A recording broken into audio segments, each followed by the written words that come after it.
Hello and welcome back, friends. Let us talk about stanzas 4, 5, 6 and 7 of Elegy Written in a Country Churchyard in this video. So let's begin with the fourth stanza. Try to understand these stanzas line by line and word by word so that you can understand the meaning and also the grammar of those lines. So let's begin with the fourth stanza. Beneath those rugged elms that yew trees shade, where heaves the turf in many a mouldering heap, each in his narrow cell forever laid, the rude forefathers of the hamlet sleep. The sentence is the last line. The rude forefathers of the hamlet sleep. See, the meanings of the words forefathers are the members of the family who were there long ago, and hamlet is village. So rude forefathers of the hamlet means rude forefathers of the village sleep. Now where are they sleeping? The rude forefathers of the hamlet. Where are those rude forefathers of the hamlet sleeping? Each in his narrow cell forever laid. Every forefather is separately laid in his own cell. Cell is grave here. Grave, the word cell is used to symbolize grave here. It is a narrow cell. Now where are these cells? These cells are beneath those rugged elms and beneath those yew trees shade. These are beneath those rugged elms and beneath those yew trees shed. What is happening there? Where heaves the turf. Turf is a grass covered by soil. Heaves moves in the upward direction. Where heaves the turf in many mouldering heap. Mouldering, decaying. It's not fashioned like thing. It's somewhat rotten, it's somewhat decayed like that. A heap of turf is there. Where is this heap of turf?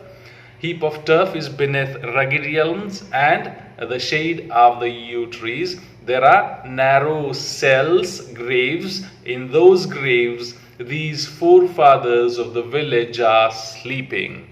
Try to understand the meaning of the words. Heaves means moves in the upward direction. Turf means grass covered by soil. Mouldering means slowly decaying. Narrow means not wide. Cell is grave. Rude means uncultured or not polite. The meaning of the word rude here is not polite because they belong to the village. Therefore, they are not cultured. And the meaning of the word hamlet is village. Let's try to understand the paraphrase of the poem. It can be paraphrased as, under the large elm trees and yew trees shade, where grass covered by a layer of soil moves in upward direction in a decaying heap, in the each narrow cell of his own, the uncultured dead family members of the village sleep. The rude forefathers of the hamlet are uncultured dead family members of the village. Now let's move on to the next stanza. The next stanza reads, the breezy call of incense breathing morn, the swallow twittering from the straw-built shed, the cock's shrill clarion or the echoing horn no more shall rouse them from their lowly bed. Now let's try to understand the meaning of the words in the stanza. Breezy, gentle wind like. Breeze is a gentle wind. Breezy is gentle wind like. So breezy call. Incense, the meaning of the word incense is fragrance. Morn is the shortened form of morning. Swallow is a bird. Twitter is the sound created by swallow. Straw built shed means shed built out of straws. It's a kind of hut. Shrill clarion means harsh. Clarion means sound, the sound of cock's crying. Shrill clarion, harsh sound. Rouse means wake up, and lowly means low in status, low status. Let's try to understand the stanza now. The breezy call of incense breathing morn. The breezy, gentle wind like call. Whose call? of the morning. Morn. What kind of morning is this? Incense breathing. This morning breathes fragrance. You must have noticed that there is fragrance in the morning air. Therefore, he calls the breezy call of incense breathing morn. One thing. Second, the swallow twittering from the straw-built shed.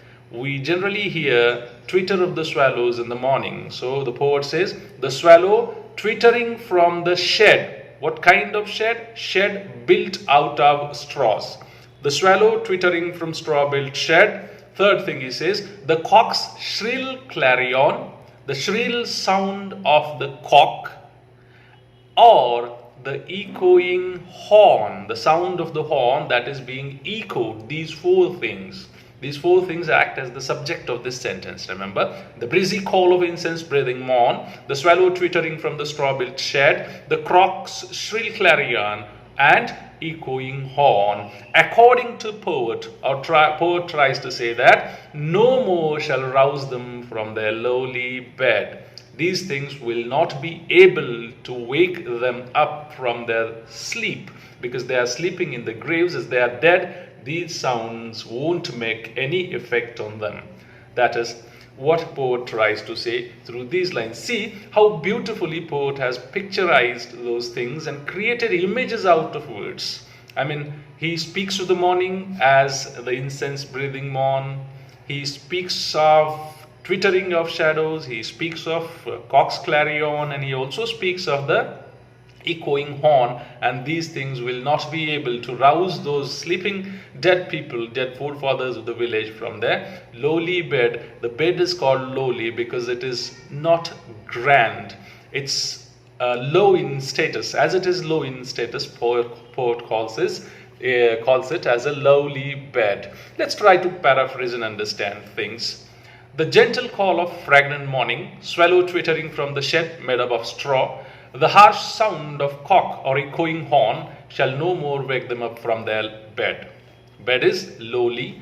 The things that normally wake up villagers in the morning shall no more wake these dead forefathers of the village. That is what poet tries to say. Hope you have understood this stanza too. Let's move on to the next stanza. For them, no more the blazing hearth shall burn, or busy housewife ply her evening care. No children run to list their sire's written, or climb his knees the envied kiss to share. It's again the things that generally happen in the villages in the evening. And therefore poet says, when he refers to those people sleeping in their lowly beds, that is graves, he talks about these things. Let's first of all try to understand the meaning of the words. Blazing hearth means fireplace where the blazes are emitted. That is blazing hearth. Ply means regular work, or provide. It can also mean provide if you look at the sentence grammatically. So it can also mean provide. Lisp. Children lisp. Lisp means mispronounce the words. The way in which children speak is called lisping. Sire is father. Generally it is male parent. Envied, wanted because somebody else has it. That kind of kiss. If there are two children, one child is kissed by the parent, the other child also seeks to have that kiss. So therefore it is called envied kiss. Let's try to understand the stanza now. For them means for those forefathers lying in their lowly beds. For them, no more, what will not happen? No more, the blazing hearth shall burn.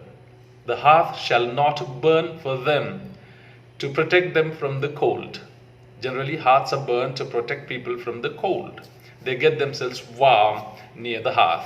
So this is not going to happen. For them, no more the blazing hearth shall burn, or busy housewife ply her evening care. When they return from their fields, the housewives generally take care of those people, but that is also not going to happen.